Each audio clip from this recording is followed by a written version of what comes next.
দর্শক দেখছেন যে উত্তাল ধানমন্ডি 32 এই মুহূর্তে কিন্তু ছাত্র জনতা এবং সেনাবাহিনী পুলিশের মধ্যাকার কিন্তু একটি ধাওয়া পাল্টা ধাওয়া চলছে। দেখছেন যে এখানকার স্থানীয় জনগণ সাধারণ যারা ছিলেন তারা কিন্তু এই ধানমন্ডি 32-এ অগ্নিসংযোগের মতো ঘটনা ঘটিয়েছে এবং বুলডোজার এনে ধানমন্ডি 32-এ অবশিষ্ট যে অংশ আছে সেই অংশ ঘুরিয়ে দেওয়ার জন্য চেষ্টা করেছিলেন। এবং এই মুহূর্তে দেখা যাচ্ছে যে সকল এখানকার ছাত্র জনতা সহকারে অন্যান্য জনগণ ছিলেন যারা ধানমন্ডি 32-এ অস্থিতিশীল পরিবেশ তৈরি করতে চেয়েছিলেন তাদেরকে ধাওয়া দিচ্ছে পুলিশ সেনাবাহিনীরা।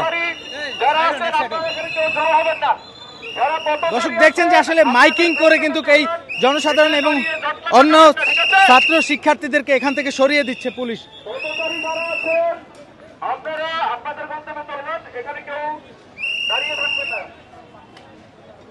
বসুন্ধরা ডায়াপেন্ট এখন আরো উন্নত।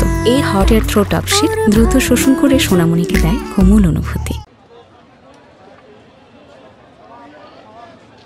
দর্শক দেখছেন যে সেনাবাহিনীর সদস্যরা কিন্তু দুর্বৃত্তকারীদেরকে এখান থেকে সরিয়ে দেওয়ার চেষ্টা করেছে।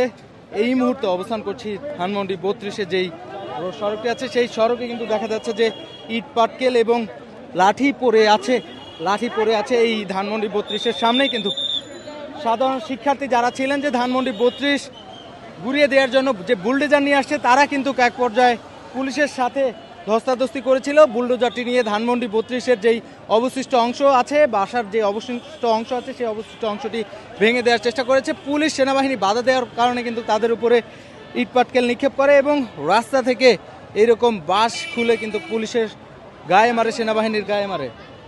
কি হয়েছে যদি একটু বলেন তো ভাই? মূলত এখানে পুলিশরা অবস্থান কর্মসূচি করতেছিল, কিন্তু তাদেরকে অতর্কিতভাবে আওয়ামী লীগের দোসররা হামলা করছে একটু আগে। এখনও তারা এই আশেপাশে অবস্থান করতেছে। আপনি যদি একটু দেখেন এখানে ইতিমধ্যে আর্মিরা আসার পর পরিস্থিতি এখন শিথিল আছে।